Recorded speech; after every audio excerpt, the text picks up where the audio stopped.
Hindustan scouts and guides association Uttar Pradesh की ओर से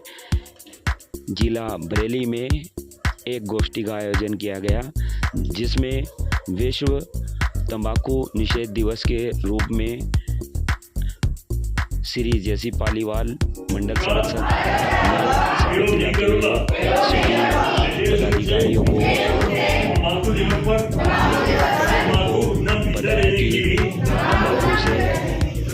होने वाली विभिन्न प्रकार की शारीरिक कमजोरियों को दूर कर युवा पीढ़ियों को बचाने का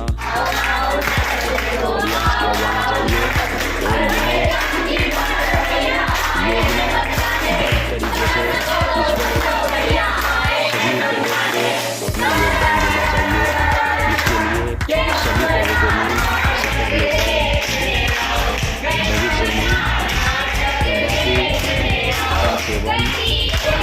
न करने की और लोगों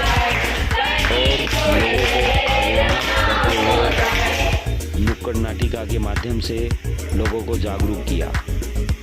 इस सफल आयोजन में